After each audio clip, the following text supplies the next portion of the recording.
Les lampions se sont éteints sur la 41e Assemblée Générale annuelle de la FANAF qui a réuni 4 jours durant les professionnels du secteur des assurances à Marrakech au Maroc. Et puis un fait marquant à cette rencontre, la réélection du Sénégalais Adama Ndiaye à la tête de la fédération. Nous en parlerons tout à l'heure.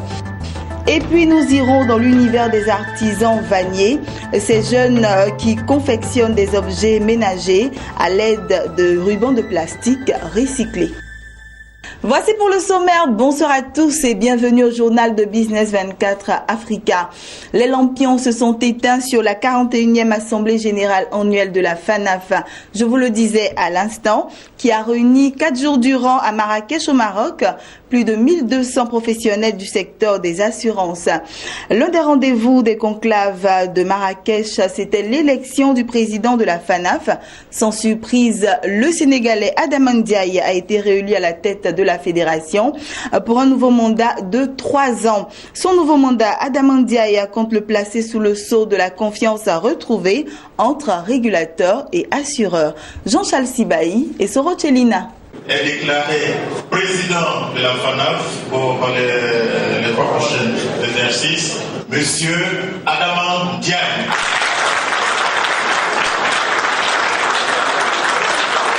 C'est un plébiscite.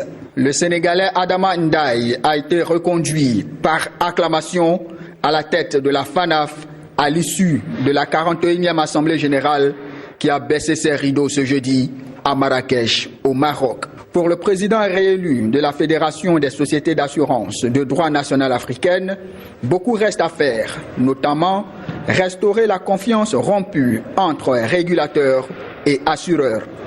Le sentiment qui m'a mis en ce moment, c'est un sentiment de gravité face à l'ampleur de la tâche qui nous attend, parce que ce n'est pas facile d'avoir la confiance des membres.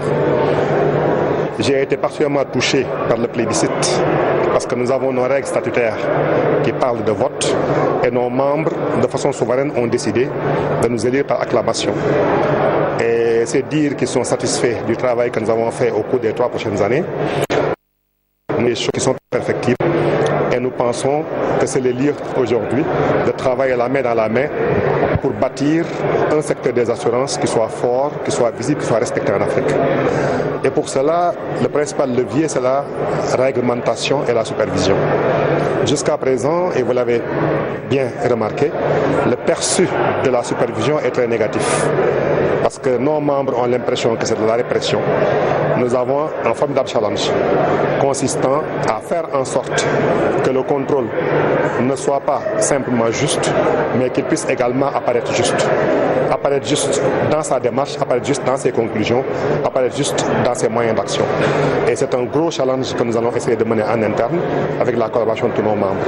Ils étaient nombreux à saluer cette 41e Assemblée Générale de la FANAF qui a vu la participation record de plus de 1200 délégués.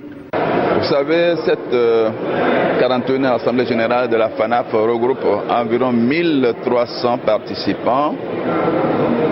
Chaque année, il y a peut-être 200 participants de plus.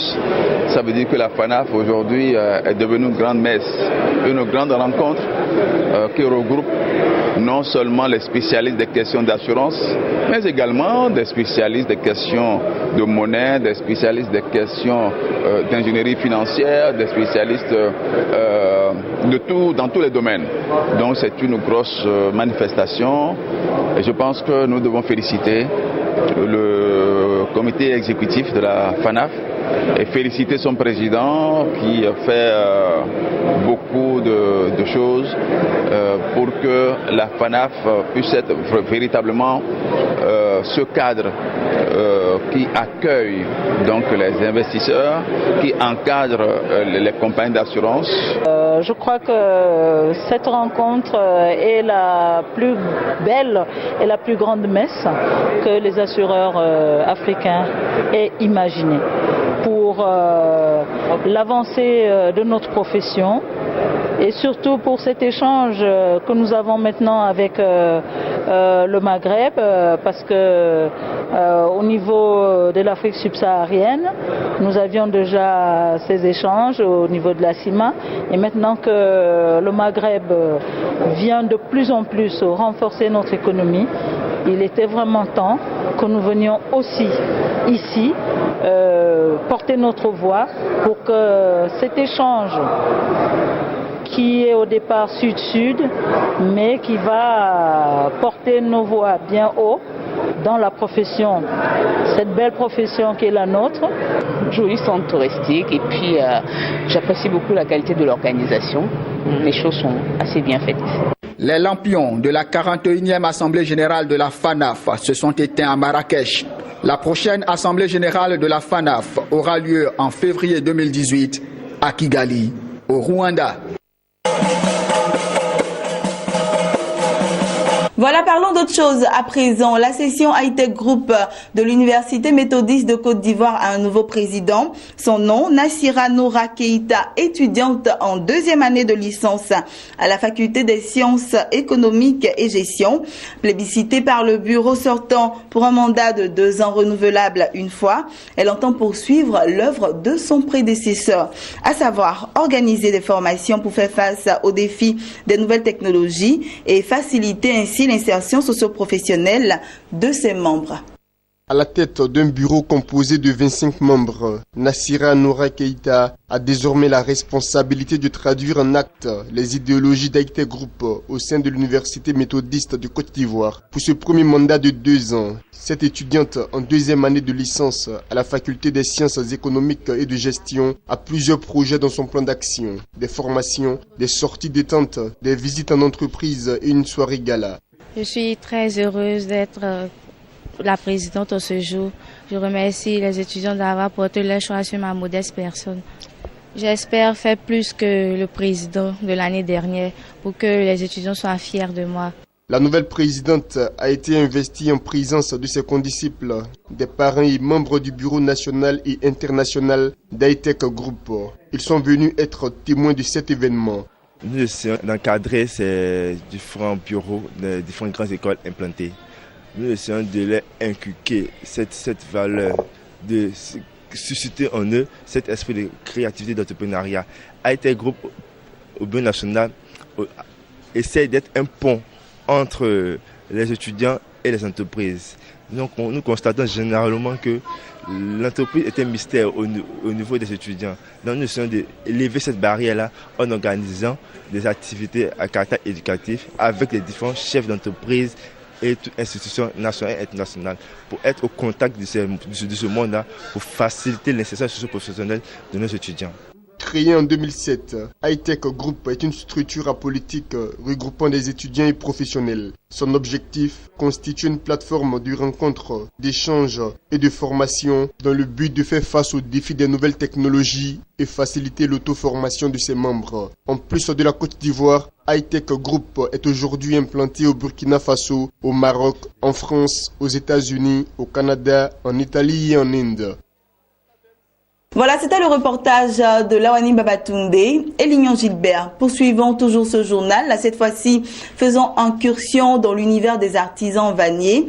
En Côte d'Ivoire, précisément dans la commune d'Adjamé, dans le nord d'Abidjan, des jeunes déscolarisés n'attendent pas un quelconque financement pour se mettre au travail. Ils recyclent les rubans plastiques déjà utilisés et en font des objets ménagers, notamment des corbeilles, des poubelles, des sièges et des sacs. Une activité qui n'a point besoin de grands moyens ni de connaissances spéciales, mais qui génère d'importants revenus. Nascimento Odifini et Maruseri. Ils sont venus à la vannerie sans aucune formation et en ont fait leur gagne-pain. Installés au bord des carnivaux, dans la commune d'Adjamé à Abidjan, la capitale économique ivoirienne. Avec Issaka et Alassane, la célèbre citation de Antoine Laurent de Lavoisier, « Rien ne se perd, rien ne se crée, tout se transforme », y trouve tout son sens. Ici, la vannerie se fait avec une matière première recyclée, des rubans plastiques ayant servi à attacher les balles de friperie. En fait, on a réfléchi trop pour avoir, parce qu'on voit les trucs qui sont versés sur la rue. Maintenant, on a vu ça, on dit, comme les gens prennent pour créer en bois là. Et si nous aussi on peut prendre ça pour créer notre truc quoi. Là, ça, on a pris ça, on a commencé un jour, je me suis réfléchi, je vois que non, comme ça est dans la rue, on va ramasser ça pour essayer de quelque chose. Et puis au moins 2 semaines pour tenter, pour voir si on peut faire quelque chose. Mais on a vu que non, ce qu'on peut faire, c'est des paniers. C'est ça, on a commencé à créer paniers pour mettre habits sales dedans. C'est ça, on attend de créer. Mais après, on a commencé à avoir d'autres choses pour faire ça. On peut faire des chaises, même des lits, même avec ça. Même des fois, il y a des gens qui disent non, on n'a pas prendre ça pour faire natte, gens comme natte, pour arranger pour fermer les murs. On prend ça aussi pour faire ça. À l'aide d'un couteau, seul instrument de travail et des rubans en plastique recyclés, nos 2 jeunes vanniers peuvent tisser et fabriquer des objets ménagers, notamment des paniers, poubelles, sièges et des sacs de différentes dimensions. Avec ces articles fabriqués, ces vanniers réalisent des ventes estimées à 15 000 francs CFA par jour. Petit là, à partir de 5 000, on vend ça. L'autre qui est là-bas, ça est 8 000. Ça est 8 000. Il y a plus gros que ça aussi, ça c'est 10 000, on vend ça. Ces jeunes exercent cette activité dans une véritable précarité. C'est pourquoi ils lancent un appel à l'État pour que celui-ci leur attribue un site artisanal digne pour faire valoir leur talent.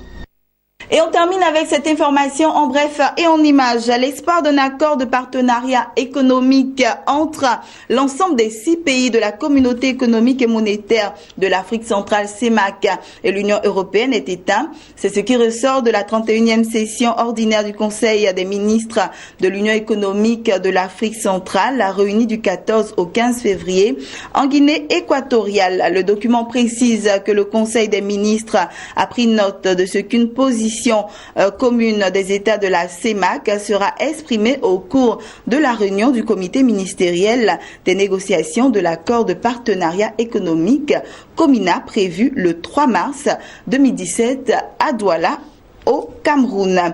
Cette nouvelle intervient alors que le COMINA espérait une reprise des négociations avec la partie européenne. Voilà, c'est ici que nous refermons ce journal. Bonne suite de programme sur notre chaîne de télévision Business 24 Africa.